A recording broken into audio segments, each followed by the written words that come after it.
Assalamualaikum warahmatullahi wabarakatuh.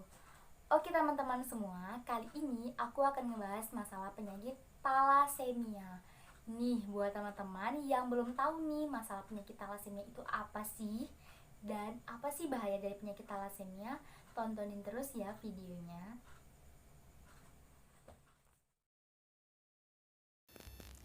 Menurut CNN Indonesia, berdasarkan Hematologi Onkologi Working Group IPS, talasemia ini ditemui di seluruh dunia, terutama negara yang masuk dalam IKAT talasemia, yaitu Asia Tenggara, Timur Tengah, Afrika, Sub-Sahara, dan Mediterania.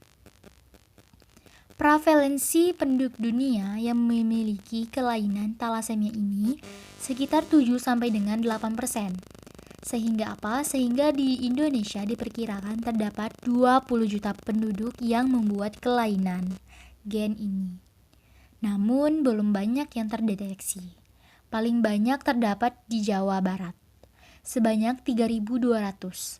DKI Jakarta sebanyak 2.200 dan Jawa Tengah sebanyak 920 pasien. Jika tak dicegah, maka jumlah pasien talasemia diprediksi dapat mencapai 25.000 pasien pada tahun 2020. Nah, inilah makanya kita harus mengetahui bahaya dari talasemia dan harus memutuskan rantai agar talasemia itu tidak berkembang lagi penyakitnya. Talasemia. Jadi gini, talasemia ini merupakan kondisi kelainan darah yang diturunkan di mana tubuh membuat bentuk hemoglobin yang tidak normal. Jadi kesimpulannya, talasemia ini adalah kelainan darah.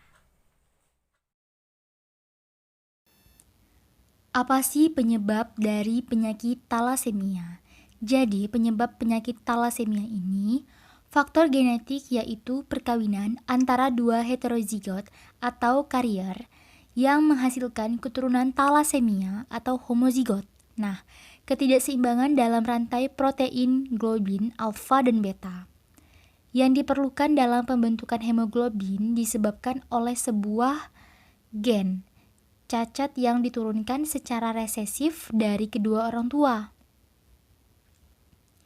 Talasemia termasuk dalam anemia hemolitik, di mana umur eritrosit menjadi lebih pendek atau normal, kurang lebih 100 sampai dengan 120 hari. Umur eritrosit ada yang 6 minggu, 8 minggu, bahkan pada kasus yang berat umur eritrosit bisa hanya 3 minggu. Pada talasemia, letak salah satu asam amino rantai polipeptida berada urutannya atau ditukar dengan jenis asam amino lainnya. Pemerintah dan stakeholder berupaya untuk meningkatkan pengetahuan, pemahaman, dan kesadaran masyarakat tentang penyakit talasemia yang diikuti dengan upaya deteksi dini penyakit ini untuk putuskan mata rantai talasemia mayor di Indonesia. Dengan cara apa?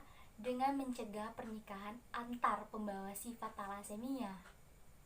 Indonesia adalah negara dalam sabuk talasemia dengan 3,8% penduduknya pembawa sifat talasemia yang menelan pembiayaan hingga kurang lebih 3,1 triliun selama periode 2014 sampai dengan 2018. Tanda dan gejala dari penyakit talasemia ini secara umum ada beberapa. Yang pertama yaitu kelelahan. Yang kedua, merasa lemah. Yang ketiga, kulit berwarna pucat atau kuning. Yang keempat, kelainan tulang wajah. Yang kelima, pertumbuhan yang lambat. Yang keenam, pembengkakan perut. Yang ketujuh, urin berwarna keruh. Yang kedelapan, tulang lebar atau rapuh. Yang kesembilan, gangguan pada hati. Dan yang terakhir adalah limpa yang besar. Ini adalah tanda-tanda dan gejala penyakit talasemia secara umum. Nah, apa sih komplikasi dari penyakit talasemia yang dapat menyebabkannya?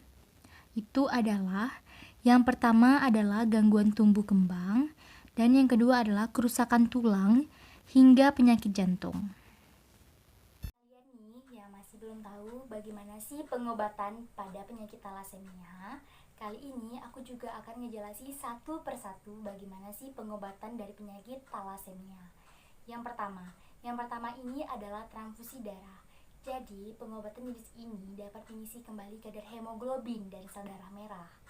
Pasien yang menderita jenis mayor akan membutuhkan sekitar 8 hingga 12 transfusi darah per tahun. Yang kedua ini adalah terapi kelasi zat besi. Terapi ini digunakan untuk menghilangkan kelebihan zat besi dari aliran darah. Jadi, yang ketiga ini adalah transplantasi sumsum tulang atau sel induk.